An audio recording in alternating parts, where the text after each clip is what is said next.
Hey everybody, it's Kyle from Young Legends Street Hockey. This is our podcast number 9 episode. Today I have 3 very special guests. They really don't need any introduction in the world of ball hockey. I'm a big follower of them. From Dek Hockey Focus, we have Sean Clark, Eric Mock, Ryan Shackelford. These guys are huge ball hockey fans. I'm really grateful for them joining me today because we're going to learn about what they do in a way of growing the game of ball hockey. These guys do a tremendous amount of sacrifice the way they drive to tournaments. So I'm really looking forward to hearing their story, how this began, and I'm going to learn something from them on this. So thanks for tuning in. Without further ado, I'm going to turn it over to you guys. Welcome. And how's things going? Great to be here. Glad we can make the top 10 on episodes. Absolutely. Good.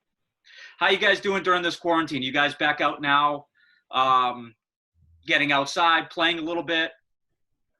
Yeah, I will open up a little bit earlier than a lot of people, 50% capacity. We're actually expanding that tomorrow, but we've been able to get out of the rink a couple times in the past few weeks with some restrictions to kind of get the legs back and get that anxiousness going. But our season actually starts next week. So we are right on the cusp of what I would call normal. Awesome. Right, we've had a chance to play even. Shaq, I already had a chance to snipe you out once since this whole thing. That's true. So we're back officially. That was a rip. That was the best thing. How long has it been since I played? That was a snipe. Come on. No, I was giving you a compliment. I told you it wasn't a snipe because you didn't pick a corner, but it was a rip. That thing was moving. Yeah, but we're almost back. Awesome. Yeah. How about you, Sean? What have you been up to? Oh, not much. I've got out a couple times with these guys, and just it was nice. The pain was good, I would say. Looking forward to the season. Also not looking forward to the season because I'm gonna be hurting for those first few weeks. Awesome. We're about being from Massachusetts. We're at we just entered phase 2, which is allowing everybody to sort of small group gatherings, getting outside. We actually just started a men's team that was supposed to play up in Drake, Mass. I don't know if you guys have been to that rink. It's indoor. We were going to play in the what they call the Shamrock Shootout, which was a one-day event. And we put a team together. We had 12 to 15 guys, and we just had our first practice outside a couple weeks ago, but we could only have 10. So it was good to be outside and playing. For our youth players, we don't start till July 10th because that's when Massachusetts is entering a phase 3. So I know kids are dying to get out there to play a little bit. I know our adults were thrilled to be out playing a little bit. They look pretty good, actually, if I don't mind tooting my own horn on that team. But we're looking forward to more consistency. So you guys are the founders of Dek Hockey Focus. Tell us a little bit about how you guys each got into the game of hockey and where you're from, because I don't think a lot of people out here in north of Boston are going to know where you guys are actually located. Sure. Well, we are from the capital of all things hockey in the Quad Cities. Yep. So we are right on the border of Iowa and Illinois, right on the Mississippi River. Probably about, just 2.5 hours straight west of Chicago. Not too far then. Are you guys going to be? Are any of you guys playing in the NBHL out there in the Chicago side of it? I know Sean's thought about it, making the trips up there. I think I haven't really stayed too close to everything once this, the COVID thing hit. I kind of forgot about it, honestly, until you brought it up. But at a minimum, I was thinking about making a couple weekend trips just to check it out and hang out and, just see what it's all about.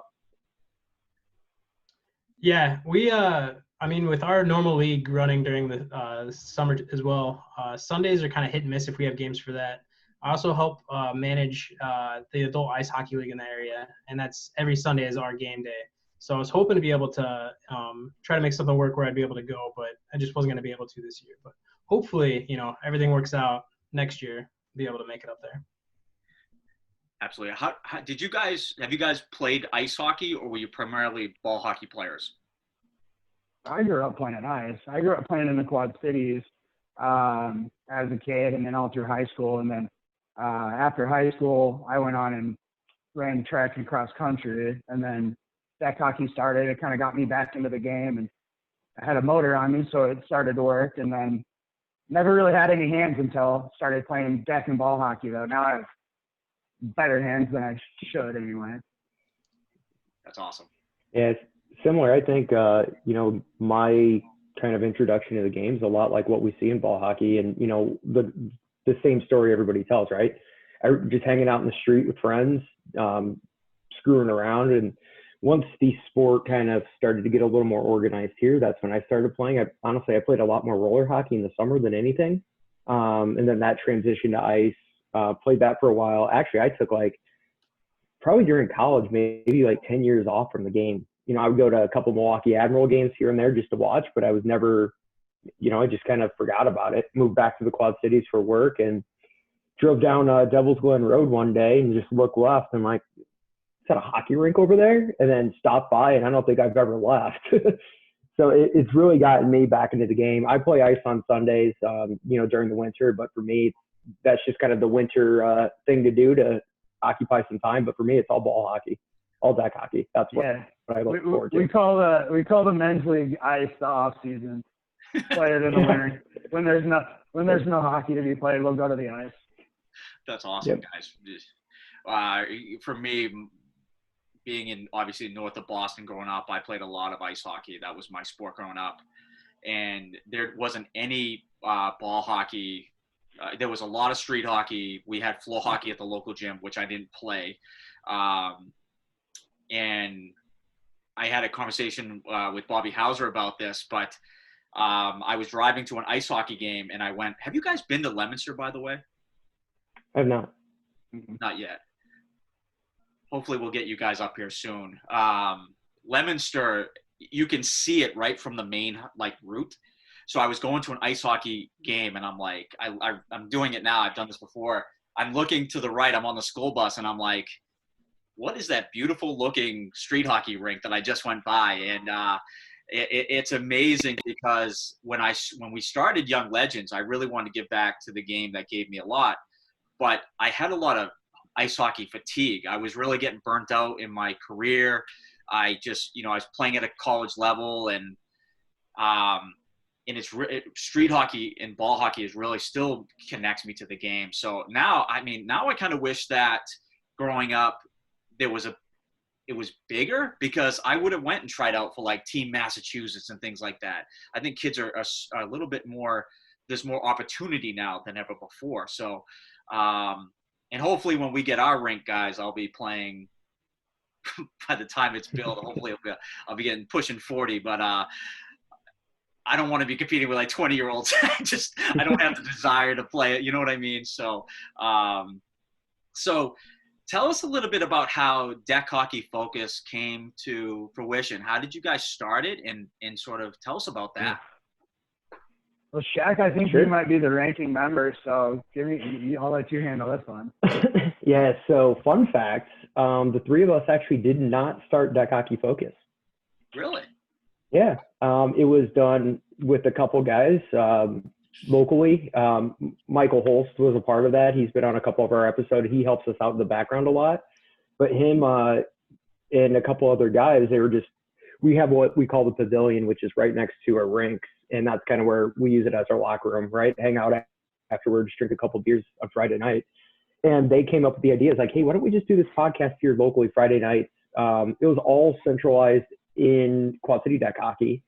And they did that for a couple months.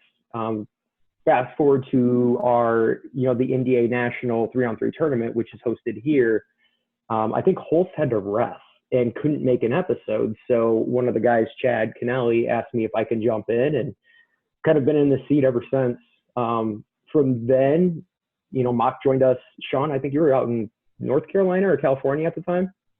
I think it was in California at the time. Sean would come back in town, help us out behind the scenes with some of the IT stuff. And then from there, it's just morphed into the three of us. So it's DHF 2.0 is what we should call it. We have a different focus, a broader focus, and a different platform. So yeah, that's the fun fact of DHF. We are not actually the founding members. Interesting. Well, I still remember when you guys had to like talk me into like being on the microphone. It was before we had any video or anything like that, and we were just, kind of hanging out, whatever. And I just tagged along, and I was like, yeah, I'll sit there and drink a beer while you guys, talk or whatever. And they were like, you should talk too. You should talk too. I was like, I'm not doing that. I have, you get 3 beers in me, and I'm like, I got something to say. I got something to say. And then I was like, oh, I totally forgot how much I like just completely running my mouth all the time. So, and then apparently there's at least a handful of people out there that can put up with me, so I stuck around. Yeah, and that was the big format change for us, because originally it was just, a bunch of guys just hanging out and like probably drinking a little too much, saying a little too much that we shouldn't. Right. But then we got to the summer tournament and we were like, hey, let's go legit and like let's do legit interviews and just see what happens. We'll just do it for the weekend. And it was awesome. And the response we got from that was so overwhelming. That was our first weekend doing interviews, and I think we tallied over 15,000 on Facebook just from the weekend. And that's where we're like, okay, well, let's. And that was just us being like, that was us with a cell phone on a tripod under a tent. We had no idea what we were doing. Yeah, so that was kind of really the turning point was that weekend, and the platform, and like we realized, I think it's like, hey, there's a lot of people doing a lot of things in the game, and if we can bring them to the masses, let's do that. And that's kind of when things started to shift, and the focus became more on really growth and these types of interviews, and everybody we've had on before, to get their take and their input and, get their perspective of what the game is and what it could be. So I think all in all, if you have to look back, probably the weekend that changed the format and kind of direction. I mean, you guys, I don't think what you've done for me personally is sort of opened my mind to what other tournaments are out there, how big the game is. I think you guys, I think, have a tremendous opportunity because you guys are one of the only ones doing this. What's it like? What tournaments do you guys like going to and broadcasting from? Selfishly, for me, I'm going to say the NDA 3-on-3. That's literally the greatest tournament ever, bar none. Include the Olympics. Don't care. Well, we call it Tent City, and we call it the best weekend of the summer. It actually goes Wednesday through Sunday. So selfishly, it's one of my favorites because I get to sleep in my own bed, and it's like a mile down the road. I don't really have to do much for it, but it's really the atmosphere there that it combines not only so many different levels, because they have everything from juniors up to the open divisions where pro players are showing up for it, and everywhere in between, but it combines that competitive edge that everybody has, right? Regardless of the division, they're playing hard and they want to win, particularly at the D2 and open divisions. That's just insane hockey. But it also creates this like college football tailgate atmosphere where it's tent city because there's, pop-up tents everywhere, teams are hanging out. And it's really, it's just a giant tailgate but with hockey. Like right there, connected. It's Woodstock for hockey. It's awesome. That's awesome. Yeah. So that. But hey, we saw shades of that in Pittsburgh. Yeah. We saw shades of that in Pittsburgh. We went to Corey's tournament, and like we had, I don't know if you've seen the interviews, but we were perched up above like a locker room on this little like triangular thing with our back. The rink was like right behind us. So I mean, we just had the coolest backdrop ever of just like live games and stuff behind us, or people warming up and stuff. And like, it was so cool to go on the road because we're kind of stuck here in Iowa. And I think that's maybe like been a little bit of our benefit is that we're like kind of far removed. So we are like kind of in the habit of touching as many bases as we can to stay connected versus somebody who might be, a little bit more ingrained in it. But when we got out there and we've been doing the podcast for a while and we've had a few interviews and stuff, and like literally the second that we pull up, I'm like, hi, I'm Eric Mark. I'm with Dek Hockey Focus. And they're like, yeah, we know who you guys are. You guys are awesome, man. How's it going? And I'm like, oh, whoa, you know who I am? That's so cool. That's awesome.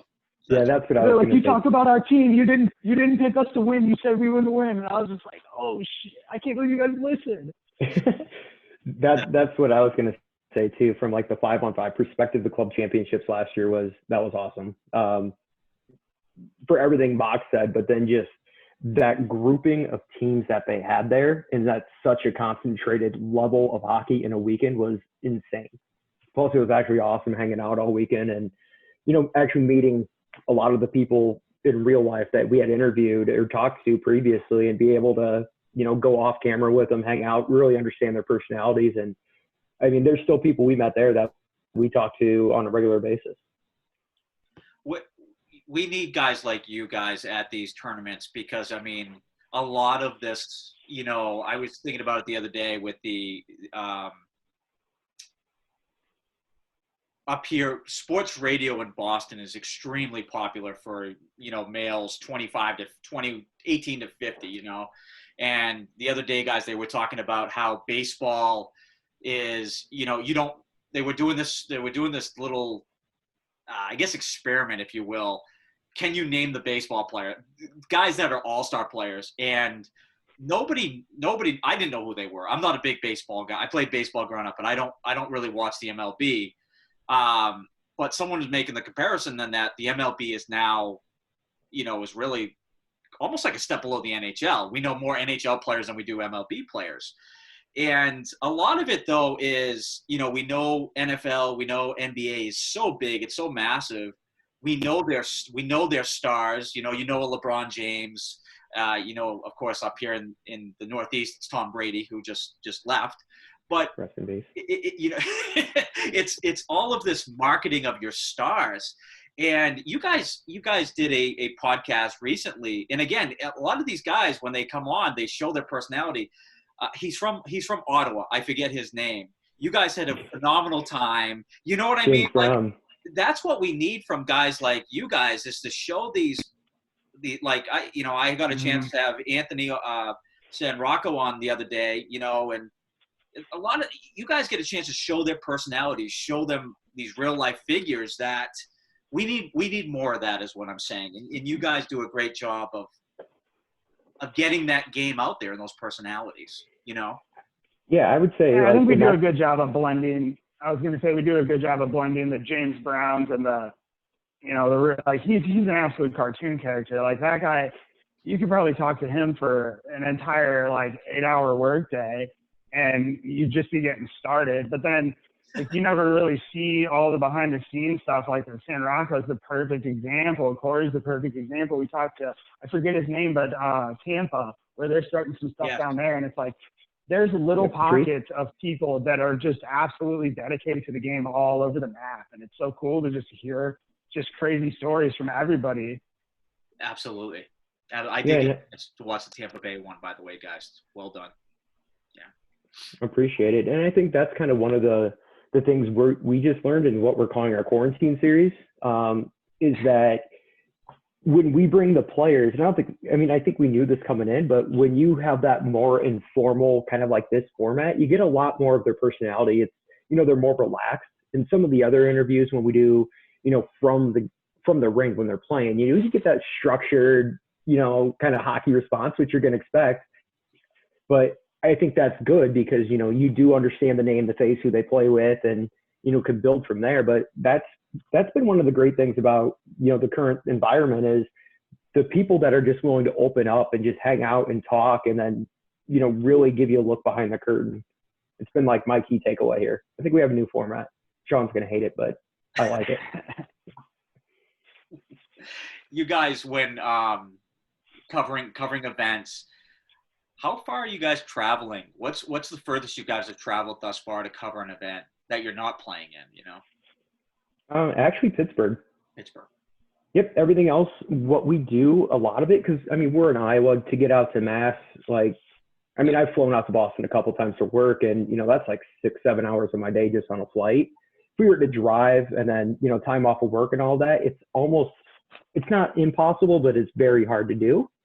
So what we like to do for these tournaments is connect with tournament directors or, people that we know are going, and then start planning interviews throughout the day so we can, get new people on and make sure we're mapping things out. And then a lot of it, we'll just work with whomever we're working with there to make sure they have the software on their phones, and just do it remote that way. But I think our plan too, before this whole shutdown thing started, we've covered the the Pittsburgh tournament, that was a long haul for us because we have to take all the equipment and stuff with us too. So it's like you can't just hop on a plane and go. Like we got to bring, I mean, an entire a ton of stuff. Yeah, and 700 miles worth of extension cord because you don't know where you're going to end up being able to plug in. But I think we had a couple of things on the calendar that we were, weighing our options and like, hey, when can we all make it? Which is going to be the best talent and the best environment, and you got to weigh your options and stuff because we got real lives too. But then this whole shutdown thing happened, and it's like now I'm stuck on my couch. But it's honestly, we've gotten to tour the United States just sitting at the dinner table. Really? And Ottawa. I wouldn't think of that either. The what you have to bring to these events, I would never even think of that. I mean, it's not just bringing your computers. Yeah, the monitors, the light racks. I don't even want to go into what Sean has in these binders and how he keeps track of it all, but it's a lot of stuff that you don't get to see. When you're looking at the banner that goes on behind it. But I'd say just in general, we try to kind of target 2 or 3 tournaments a year that we want to be on site for.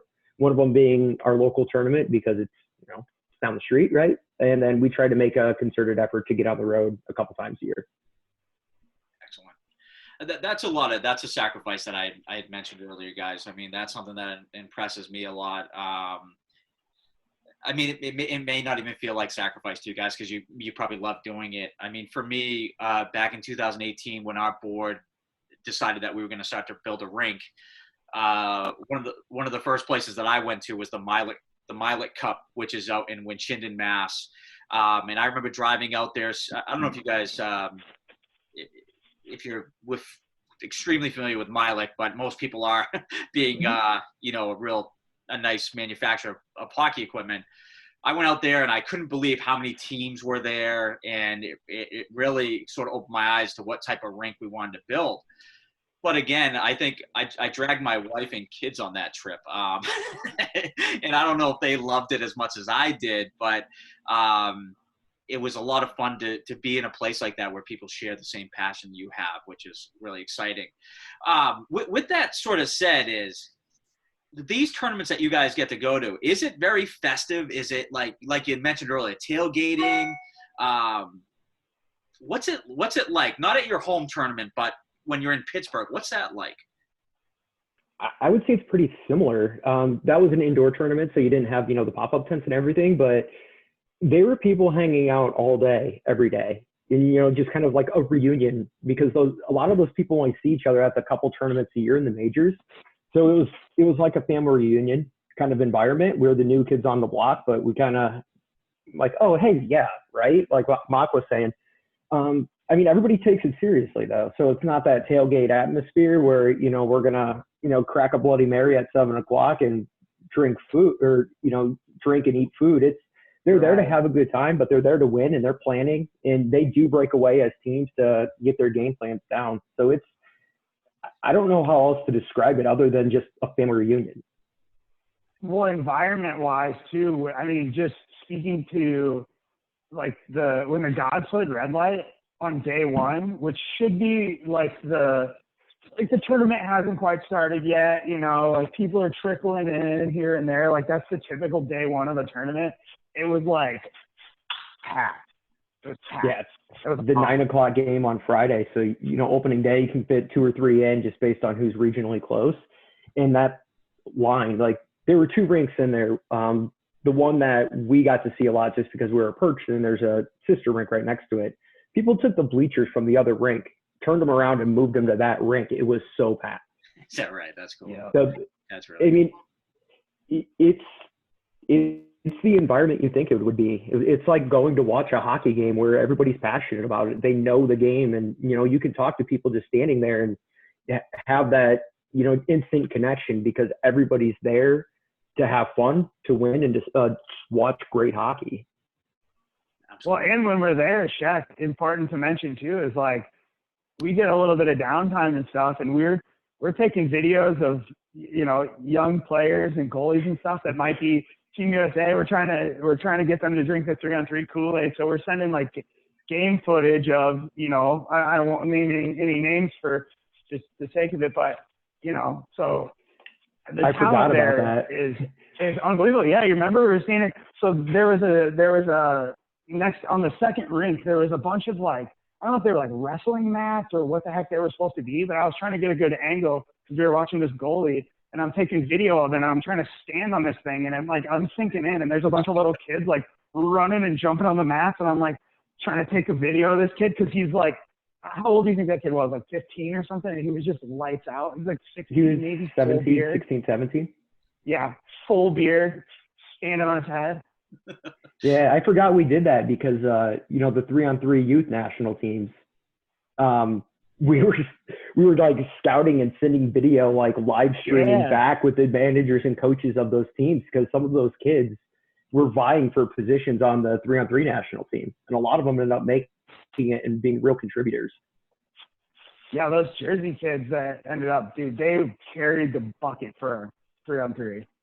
Oh yeah, they're solid. Do you guys prefer 3-on-3 or your traditional 5-on-5, or does it not matter? I think we have one experience as a group playing 5-on-5. It was a lot of thrown together stuff, so not a lot of commonality and consistency. So I don't want to rule it out. I mean, I like watching the game on 5-on-5. Like, obviously we cover it, right? So there has to be some level of passion. But for me, it's been, like 8 years of 3-on-3. So that's kind of what I've known and grown up with. So that's just kind of where it lands. Yeah. It's It depends 5-on-5. on whether it's play or coverage. Because playing 5-on-5, we got absolutely slapped the only time that we've been to the tournament. We got embarrassed. It was awful. I tried to soften that up a little bit on the first go, but that's exactly what happened. Dude, there are people that'll probably watch this that were in that tournament just watching me just cover my head, just like, oh my God, get this game over with. Yeah, can we go back to the hotel now? I don't like this. But no, I think honestly, if we had more availability to a 5-on-5 rink here, I think that would have the equal level of passion and commitment that we see on 3-on-3. We just don't have the resources. No, okay. It's more of a traditional game too, whereas I think 3-on-3 is like a video game where it's just like no offsides, no icing, like bang, bang, bang, bang, shoot, score from anywhere. It's hockey on steroids. It's like condensed down to its like purest element, whereas 5-on-5 is like more traditional style of play that you would see from ice, which is what I grew up with. So I should be good at it, even though I'm apparently terrible. Sean's our leading scorer though. Sean, what do you think, buddy? I don't think it was leading scorer. I had maybe an assist or two. Dump and chase. Which is pretty close to leading scorer with an assist. Yeah. I mean, it comes down to like what you said, the availability. We don't really have anything around here, even size-wise, that is comparable. Even if we wanted to rent out a basketball court, it's not like you can do a 5-on-5 on a basketball court. We have 2 outdoor rinks at the same location right now. I think that there's plans for a third. I'm not sure, when that's going to be, but once the wintertime comes, pretty much everybody stops playing. I think they do a winter classic, so you have like one tournament in the winter where it's just stupid cold and normally snowing. Yeah. But then a lot of guys, like we'll rent out a small community center basketball court, and we'll play 3-on-3 in that just because it's about the same. But yeah, whenever we were going to Chicago, we hadn't as a team played together on a large surface, so that's hard. Yeah, and we had a mishmashed group there. It wasn't, Mock and I are on the same team in one league, play against us in the other. So it's like we had players that, for the most part, we only played against each other. Like, we all know each other. Like, everybody was wanting to go. It was going to be a great time, but we didn't have the opportunity to really gel as a team. And that's kind of, I think, where our downfall was, of just not being able to understand each other as teammates instead of opponents. How big is the 3-on-3 rink supposed to be? What is it, 50 by 100? I want to say. By 50 here. Yep. Yeah. Yeah, so basically blue line in. Yeah. Everything feels blue line in. You're always shooting from the point or less. Yeah. Now, That's really what it is. Is the red line sort of the center line, or does that not matter? There isn't any offside. There's no offsides. There's no icing. It's completely wide open. So it's the entire rink's an offensive zone. If you think about just the overall dimensions, the blue line on ice is really the other goal line. So you kind of get down on yourself if you let one in from the, the opposing faceoff dots. But really, if that thing's moving 105 miles an hour, that's actually a legit shot from the point, like Mock was saying. Absolutely. So it's an offensive oriented game. To be frank with you guys, I'm not as familiar with the 3-on-3 as I am with the 5-on-5 platform, and with floating blue lines and things like that. That's been a kind of an interesting topic between Corey Hirsch and I. We've had that conversation offline, and but 3-on-3 is something we're actually with the way Massachusetts had blown up with coronavirus. We actually have a tournament for adults, and it's hosted in our ice hockey rink because the ice is down, and it's a huge. It's for all of us. It's a long day because it's an Ironman. You only have 7 guys on your team, and you're playing 5-on-5, and about you're running 170 feet, and you're dead the next day. You guys would probably be fine, but for me, it's like I'm gassed. But it's a lot of fun. But this year we might not be able to play inside, so we've been talking about maybe doing an adult 3v3 tournament. And again, that the money that we raise for that is going for our deck hockey rink that we're looking to build. And that honestly, truth, guys, that's one of the issues that the coronavirus has also dumped into our laps, is that we're doing well trying to fundraise for our own rink.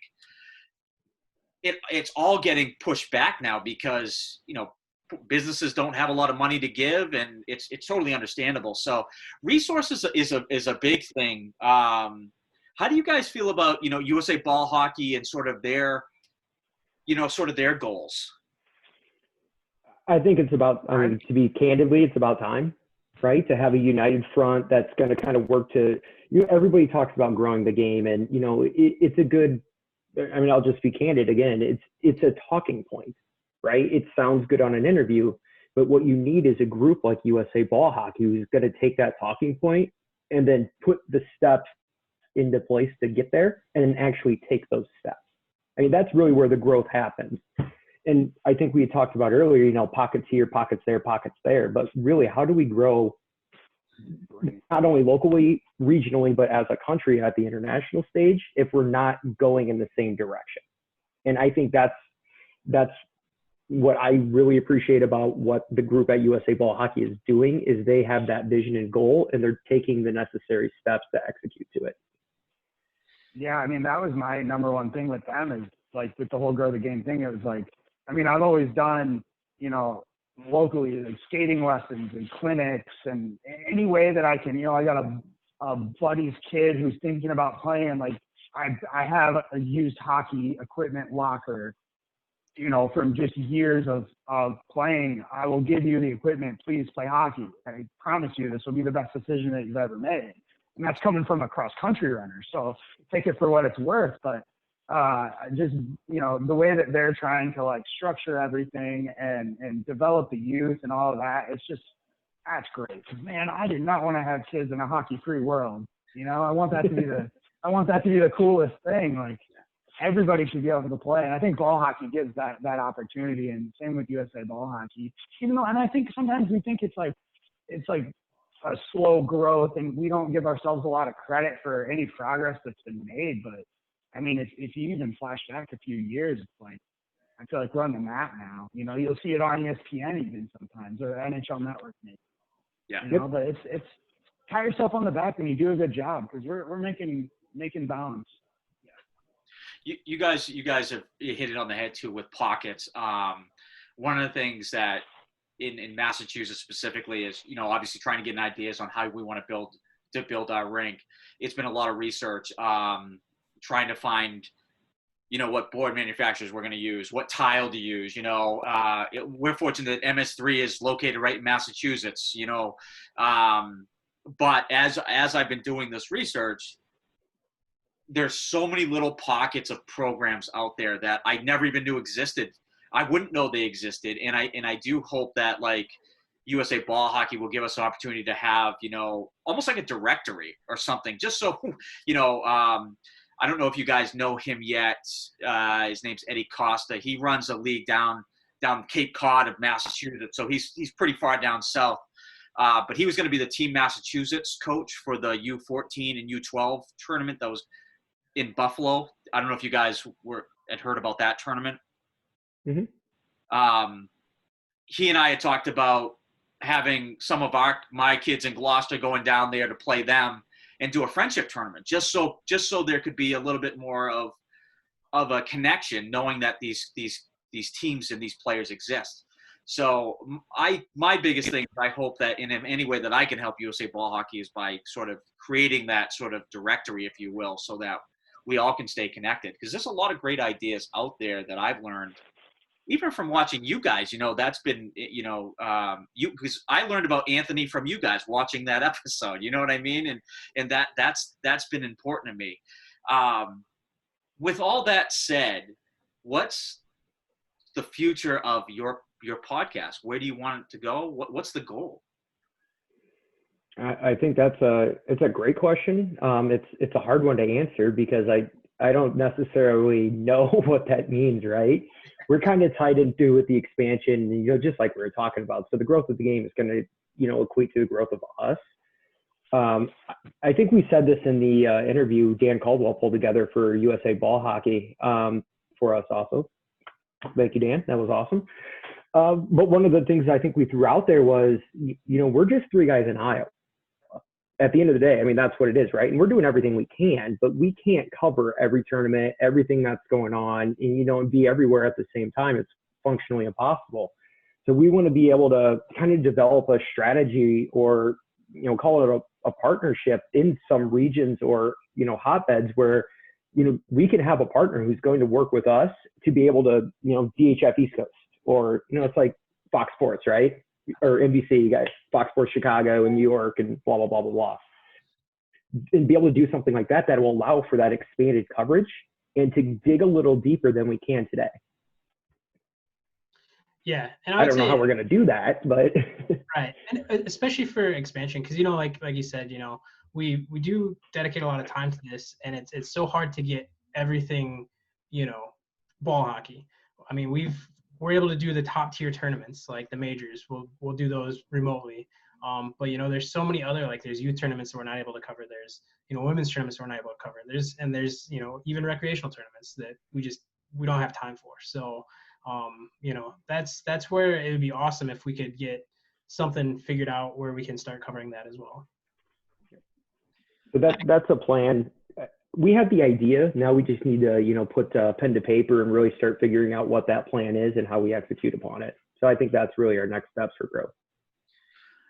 I think that's awesome, guys. Really, I think that's a great plan. Even as Sean, as you mentioned, covering the youth events too. I was really excited to go out to Buffalo, which would have been not last weekend, but the weekend before, to go out there and actually see these young kids play.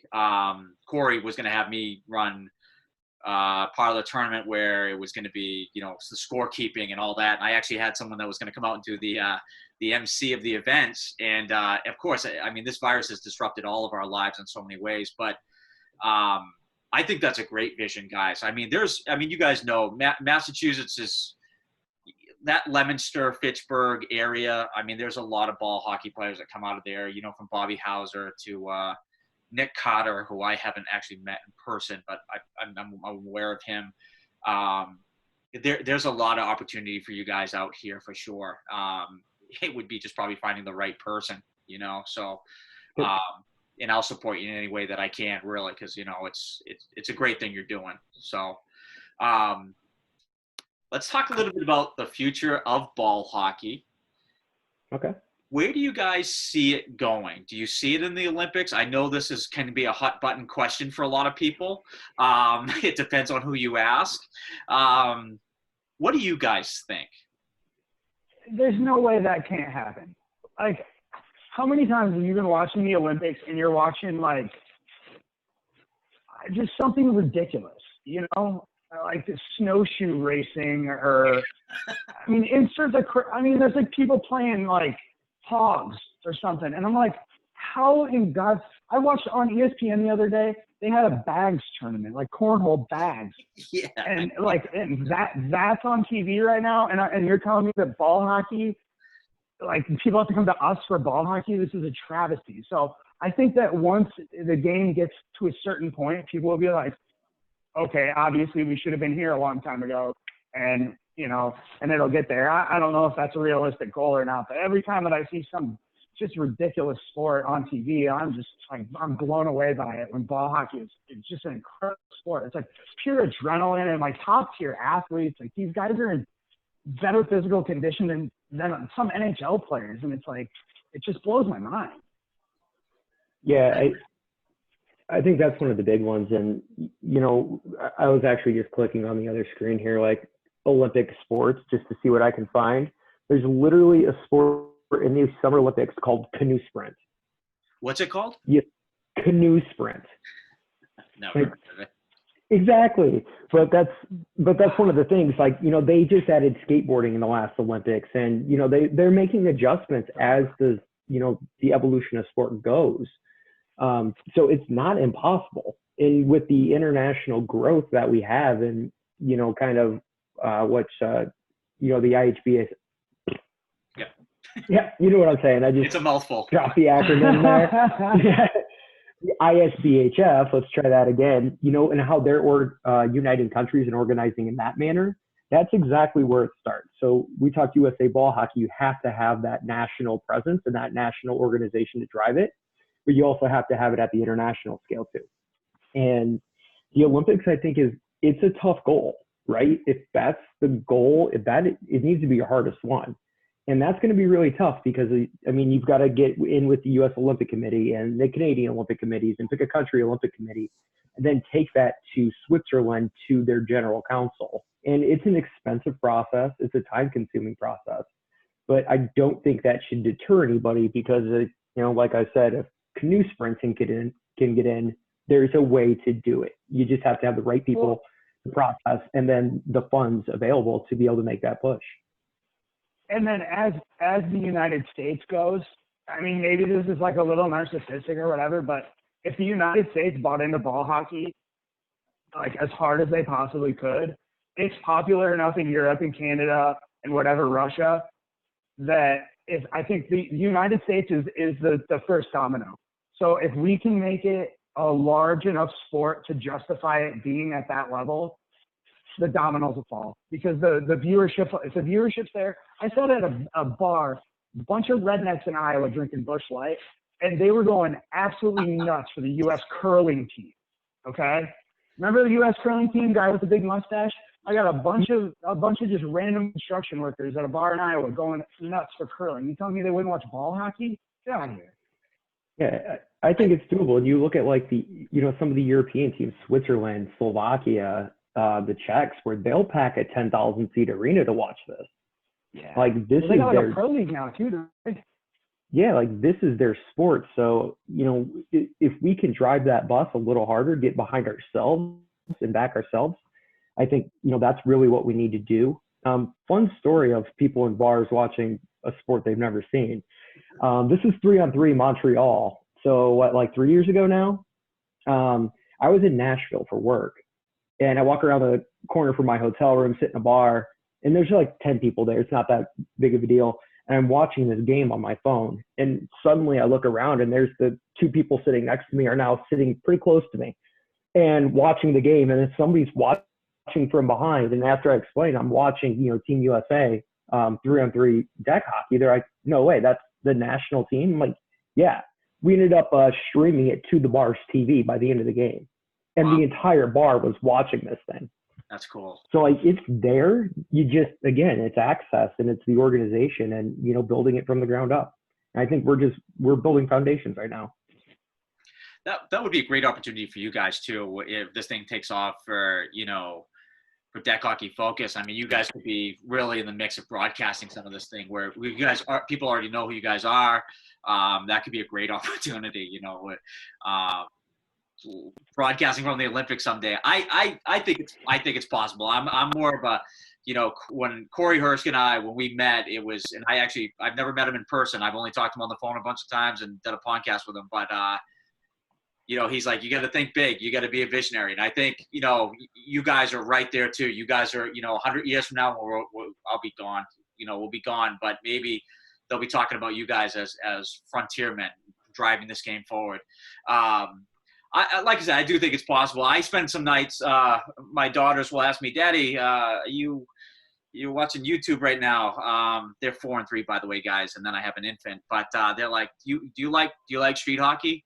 Because I'm watching ISBHF games on YouTube. You know what I mean? So, and again, I love USA Ball Hockey shared a video of, I think it was a Czech team. I can't remember what team it was, guys. Sorry, but there's guys banging on drums. You know what I mean? And it's this really big atmosphere. And I hope that someday, I know with the NBHL, maybe that championship event, maybe it can grow to that sort of level where, you guys are broadcasting from there and there's people with drums or whatever. You know what I mean? We're Americans. We can choose whatever we want to do. But you know what I mean? It would make that fun atmosphere.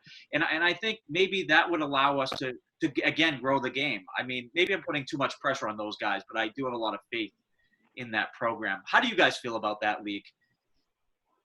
The NBHL? Yeah. I have a lot of faith in it. I mean, you talk about the people that organized it. We've talked about them.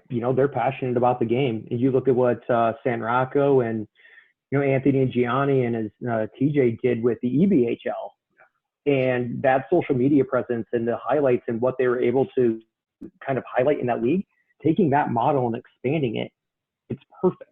Like the groundwork is set. And if we just have, all those locations, that they're passionate people that are running those leagues. And, I was on one of the initial calls and everybody like, yeah, we're in. It's like, I'll get everything worked out. And I think it's going to be great. Plus, it's exactly what we talked about before about uniting the sport and commonality across the board. And that, I think, is one of the, baselines that you have to grow to the Olympic level, is everybody playing the same game under the same umbrella, with the same goal of getting to where we think we can go. So I'm a huge proponent. It's just unfortunate that's kind of delayed right now. Yeah, but you see the initial buy-in from everybody. It's like, he announces all the different areas and how many teams there are, and it's like, okay, so your startup, year one. I mean, ideally, if all this stupid stuff didn't happen and all the shutdown stuff, but like the original buy-in is so high. Like, you think that would be like a year 2 or a year 3 number of teams, and they've got that in year 1 and pushing back. So it's like, I mean, people are hungry, man. You chum the waters a little bit, they'll come. Yeah. And I think there's just room for expansion there. The NHL, quite honestly, has to step up to the plate a little bit more. The growth of ball hockey is good for the growth of the NHL. Like, selfishly, if I was Gary Bettman, I want the sport to grow regardless of what it is, because that's going to get the Phoenix butts in the Phoenix Coyote seat, right? Like, you're going out of market and you're taking huge risks. Sunrise, Florida, for example. If they're hockey fans, they're going to start going. And you've seen teams do it, right? We talked with, Trees in Tampa and what they're doing. The Coyotes have built rinks. Colorado's building rinks. Like, everybody's doing it, but how are they doing it, right? LA's doing it as well. But what system are they going to build to create that growth? And so I think that's a huge opportunity there. And then again, you've got the warm weather teams, Vegas, huge hockey town now, right? Austin Matthews coming from Phoenix. So to be able to grow that level of talent in non-traditional markets is going to be critical. I mean, hell, you even look at Dallas right now, is they have, I think it's 2 or 3 teams ranked in the top 10 AAAs, and it's in Dallas. So Seth Jones is from Dallas. So I think just being able to capitalize on our true real estate as a country and how much talent there is out there, and just getting them in the right place at the right time. Yeah, absolutely. I mean, you guys, I respect your opinion so much. You guys know a lot about the game. And just to give you a little vision on young legends and where we are in Gloucester, is that, we had a chance to sit down with the Boston Bruins Foundation. Bob Sweeney, who played for the Bruins. I'll just tell you this quick story, guys. When I met him, I'm like, wow, I'm only 5'7", by the way. So if you met me in person, I'm not a big guy. And Bob Sweeney's like 6'5". I'm like, I never would have thought this guy was this big. But we ended up having a meeting with he's head of the Bruins Foundation, and we were talking about, maybe getting a donation for the rink. And he said to me, he goes, you guys are kind of on our radar because we don't have any foothold, 30 miles north of Boston. And we're really trying to get, more kids into the game. So we had a really good conversation. But with that said, I think our goal is once we have our rink, is that we will be allowed to expand the game to a wide variety of individuals. Maybe we can have a 5 to 7-year-old age range where they're not playing the full 160 feet. They're doing cross ice or cross floor, whatever you want to call it. Maybe you have a co-ed league where you have adult women and men playing together, an A division. You guys know the story. But the thing is right now where we are is after you can play from 9 to 14, but after that, it's gone. That's it. There's nothing left. And, I have a lot of faith in the NBHLs. I think it's that kids start to realize that, wow, I could play for a national team. Oh, I can play on a professional level. Maybe that will get more kids in the game. And I know this is a really hot topic, but more even diverse group of people like African Americans, Asian Americans, get more people into the game that unfortunately I've never had the opportunity to play ice hockey, which is, you guys know, very expensive to play. So. Well, it's expensive, yeah. But you see, the typical inner city kid that either, plays basketball or whatever, because you just need a basketball and some shoes, you head down to the park, you're good. Or, in the Latin American countries, you don't even need shoes, man. I played soccer barefoot all the time. Yeah. It's great. It's good fun. This is an entry level. The startup cost for this is almost zero.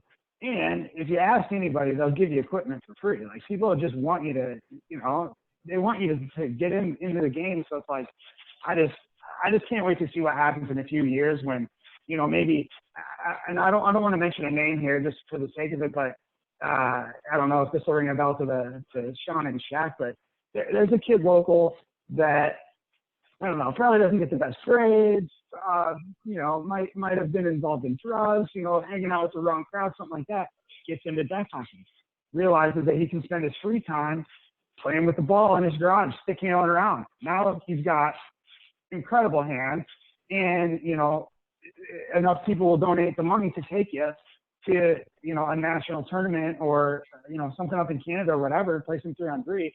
And, now instead of you kind of bumping along and, worried about when your report card's coming out, you've got tomorrow to look forward to, and you've got, that next level that you see that you can reach, where maybe you may not have been like the football star or the basketball star or whatever, but if you apply yourself to the sport, you can really make something out of yourself. Yeah, it's the accessibility, right? That's what it's all about. Is ice hockey, let's just be honest, is not an accessible sport. It's $1,000 for a pair of skates, $1,800 leg pads, whatever, right? $300 for a pair of gloves, all that fun stuff. That's a lot of money for a lot of people. And to be able to do it when your kid's young and the kid's attention span in 6 months, I don't like hockey anymore. That's a risk, right? But ball hockey, you already own the shoes. You could probably find a stick, right? And then it's just getting connecting those people and then being able to branch out and being able to have that drive behind it is the true value of the sport, is accessibility. My very long-winded way of saying that. I think And once they score a goal, they're hooked, man. Yeah. Like once they score that first goal, it's like, see you later, man. They're done now. They're in. They drank the Kool-Aid. It's like you said too, out there you have up until 14, 15 years old, like you have leagues you can play in, and after that you're in that lull where you have to wait till you're playing in adult leagues. Absolutely. I mean, I think a great thing that could be done too is like starting up high school clubs, like having intramural or whatever, playing out against your other schools in your area. After that, there's college clubs. I don't see, there's college paintball teams, there's college inline hockey teams. I don't see why there's not college ball hockey teams. I agree, Sean, 100%, because I that has been one of the things that you guys had mentioned earlier on tonight is roller hockey. For some reason, where you guys are, I think New Jersey's the only, just to finish up my thought, New Jersey does have a high school program that I think is like 14 schools. Is that accurate? That's what. I don't know the definite number, but I know New Jersey is one of the only places that has a system. Yeah. I think it's a great thing that, again, as visionaries, that's something that, if someone wants to start it, it's there. Kind of lost my train of thought on where I was going with that, so I apologize. Roller hockey. Have you guys seen that sort of, go up, but now it's really come down? You don't see a lot of people playing it as much. And if so, why is that? I've seen the same thing. I mean, like I grew up like high school. That's what we did in the summer. We played roller hockey. It was awesome. I know Sean did the same thing, but it just kind of died out. We've talked to a couple people about it, and I don't think anybody knows the true root cause. My only assumption it could be is as soon as that one person who was organizing it and driving it all and creating that growth goes and does something different, there's no line of succession, right? There's no backup plan. So when person A, who is super passionate about it, and let's say they're here in Iowa and they get transferred to Missouri for work, I'm making something up. He can't do it anymore. So what happens? It falls apart. And that's what I think really happened with the sport of roller hockey is there was just no plan B. And it was more novel than organic growth. Yeah.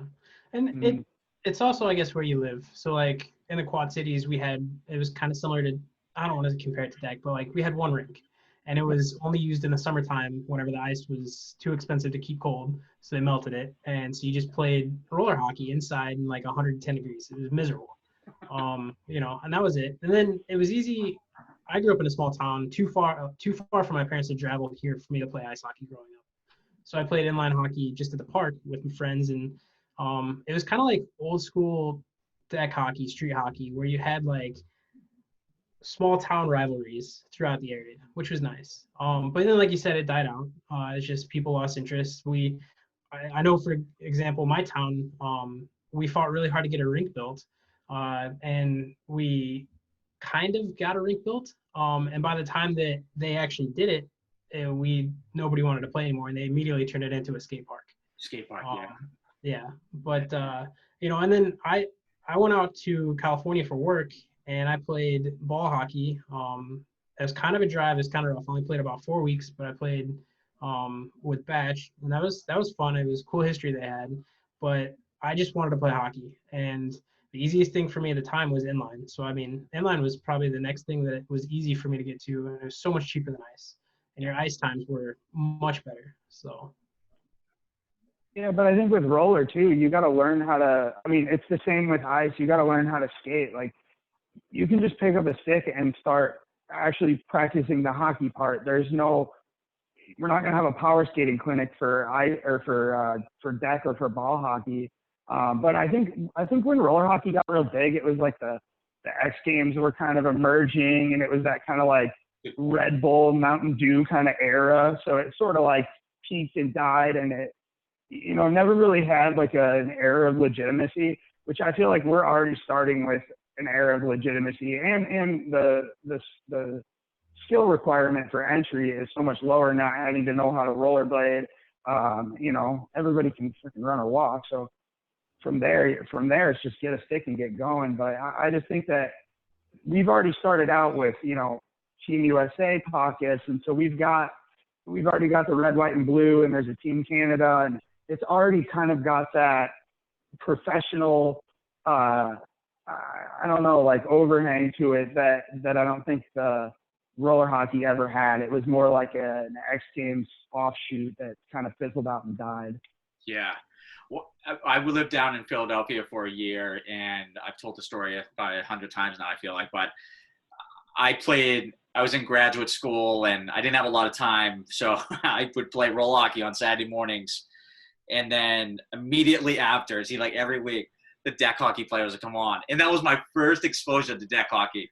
I mean, I was, 29 years old down there in Philadelphia. And I'm like, wait a minute, these guys going to run this whole thing? And that's what it was. But it's amazing. In Gloucester, the closest place you can play roller hockey is about 25, 30 minutes away.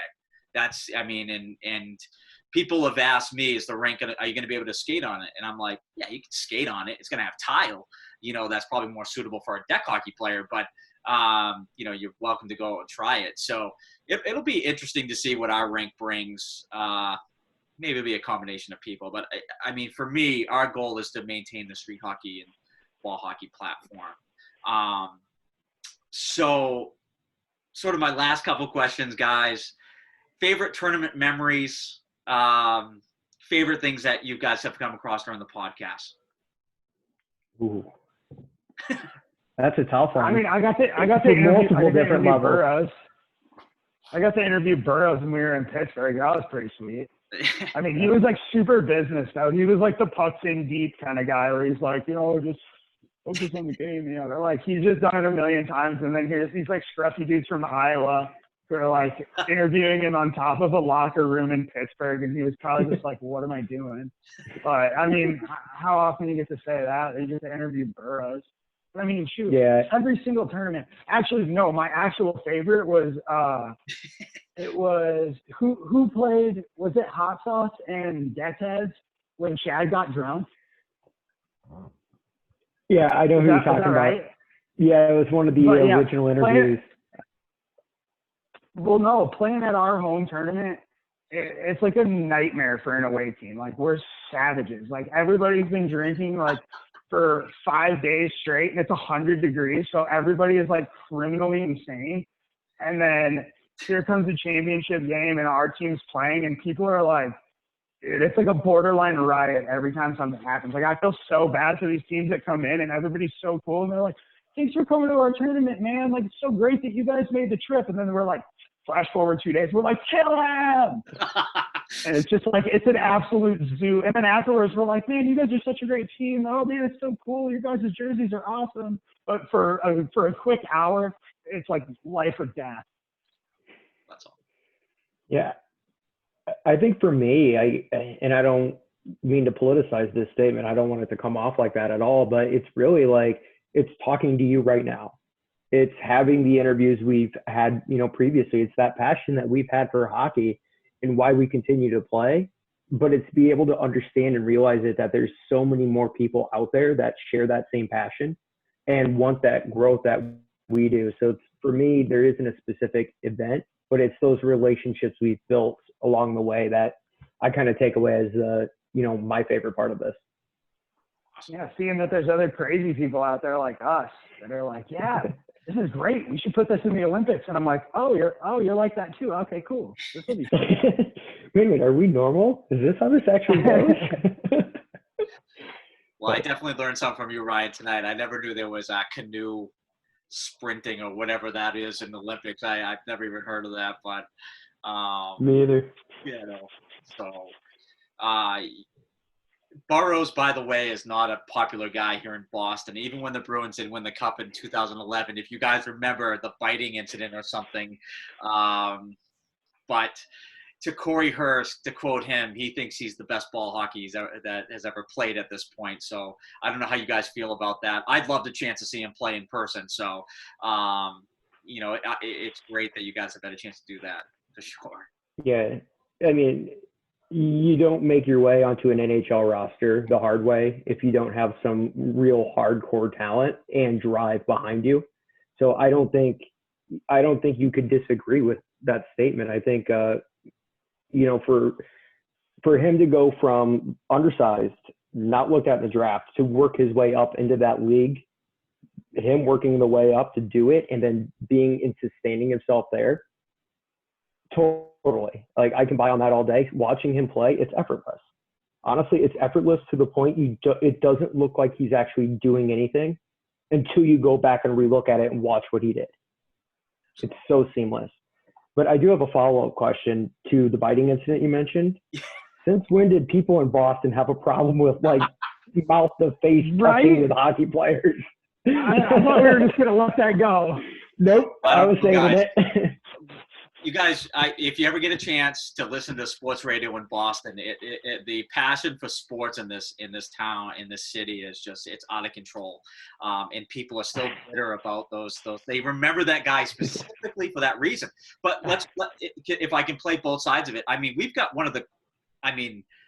I'm happy he's on the Bruins as Marchand. I mean, he's not a very likable dude. You know what I mean? So, we shouldn't be talking on this side of it. But, by the way, what is your favorite NHL team, guys, where you guys are in Iowa?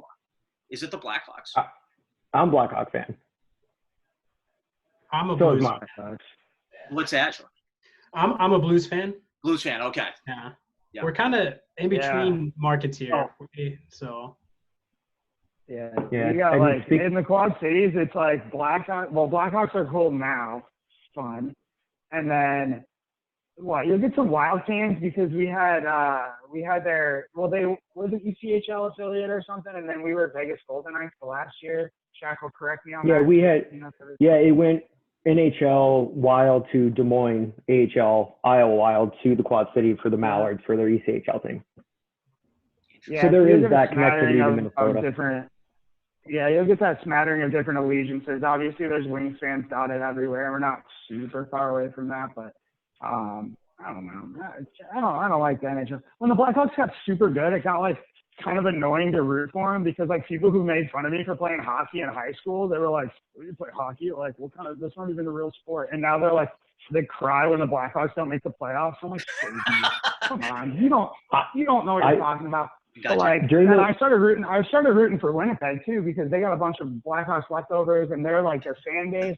Just like I can relate to them so much because I was like a Cubs fan, we sucked at everything. An Iowa fan, we never win anything. Blackhawks used to be terrible, and then like finally we get some teams that win, and I just like don't know what to do anymore. So I'm like, I can't root for you anymore. I don't know how. I don't like winning. Winning sucks. I like pouting. Yeah, I found myself watching those Stanley Cup runs during those couple of years at home more than the bar, just because it's like, no, I actually want to experience this and not have all that noise around me. Absolutely. Yeah, I mean, you guys mentioned teams that, the Blues beat the Bruins last year, and the Blackhawks beat the Bruins a couple years ago. For me, I look at it as I'm just glad they made it.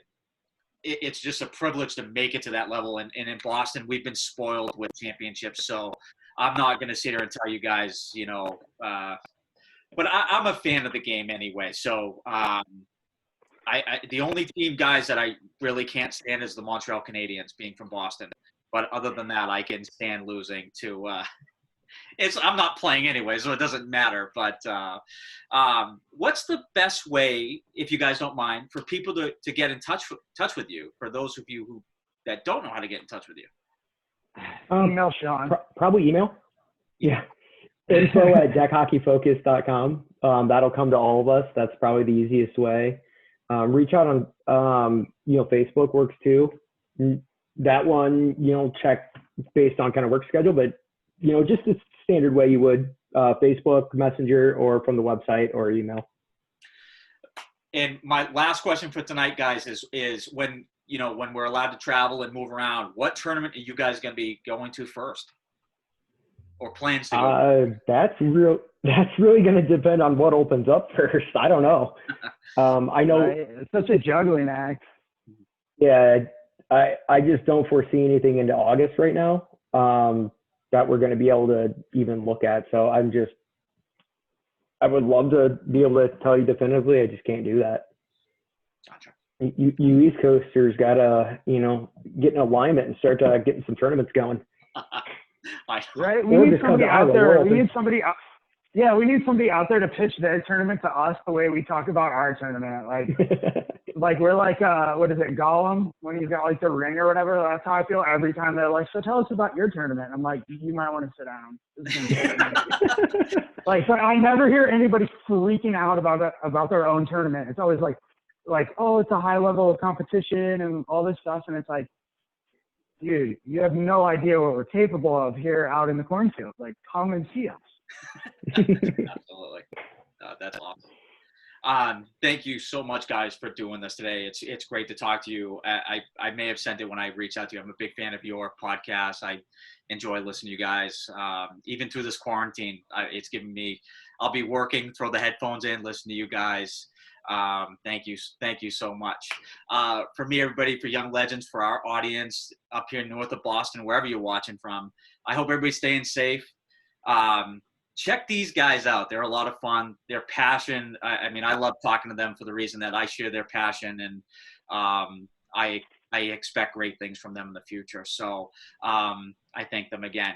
For me, guys, I just want everybody to know that we are still accepting signups into our season. So we only have 3 more weeks. If Massachusetts goes well, guys, that's for sure. But again, thank you so much to Dek Hockey Focus, and I will see you next time. Take care. Thank you, guys. All right. Thank you. Appreciate it.